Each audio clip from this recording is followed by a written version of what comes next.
Cie, hati Gen Z dan milenial paling diincer nih sama calon presiden dan calon wakil rakyat. Seberapa menarik sih hak suara anak muda? Kita bahas.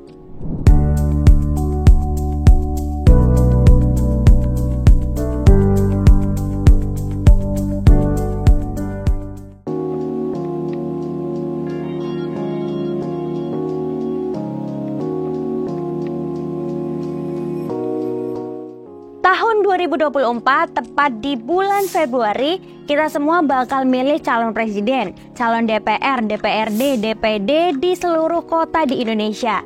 Ganti tuh estafet kepemimpinan di negara kita. Nah, yang menariknya adalah yang muda yang menentukan. Pada pemilu 2024 nanti, pemilih terdaftar didominasi oleh kita sebagai anak muda.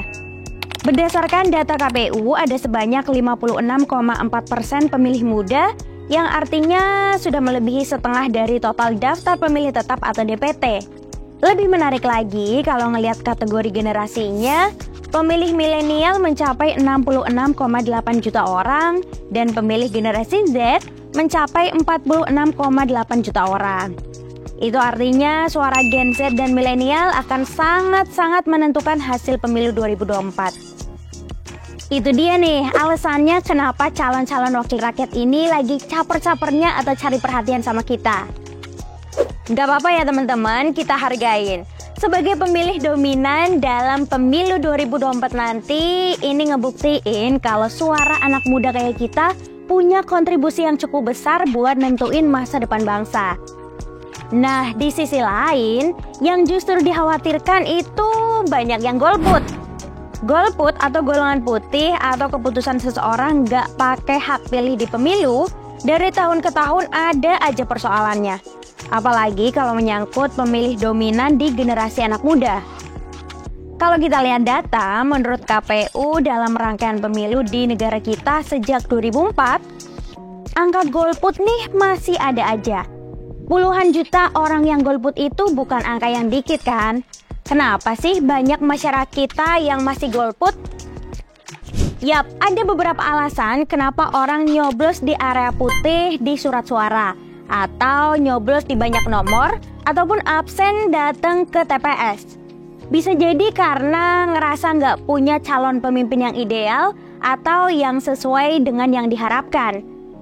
Bisa juga karena ngerasa golput kan hak, dilindungin sama undang-undang.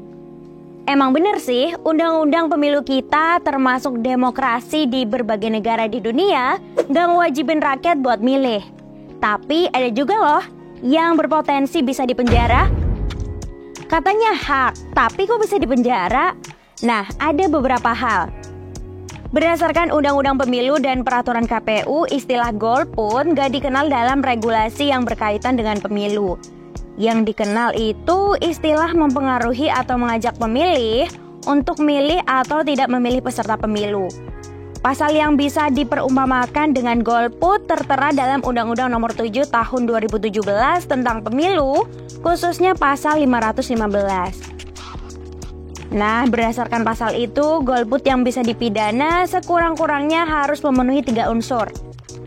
Pertama, dilakukan pada saat hari pemungutan suara. Kedua, dengan menjanjikan atau memberi uang atau materi lainnya.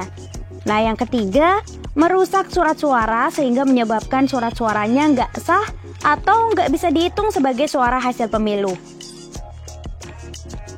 Intinya, memilih itu hak, dan nggak memilih pun ya juga hak. Jadi, kalaupun mau golput, ya udah, sendirian aja nggak usah ajak-ajak yang lain. Soalnya ya, kalau 113 juta anak muda banyak yang golput, gimana coba? Kita bisa jadi salah pilih pemimpin. Udah mana biaya pemilu habis banyak ya kan, sampai 76,6 triliun rupiah, terus kita salah pilih pemimpin. Dan kalaupun kita mau pakai hak suara kita dalam pemilu 2024 nanti, kita bisa mulai dengan mastiin kita udah terdaftar sebagai pemilih. Cari tahu juga soal visi misi calon presiden atau calon wakil rakyatnya. Dan kenali juga rekam jejak kandidatnya.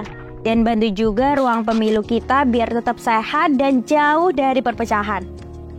Oh iya, ingetin juga temen, saudara, ataupun siapa aja biar nggak kena hoax pemilu ya.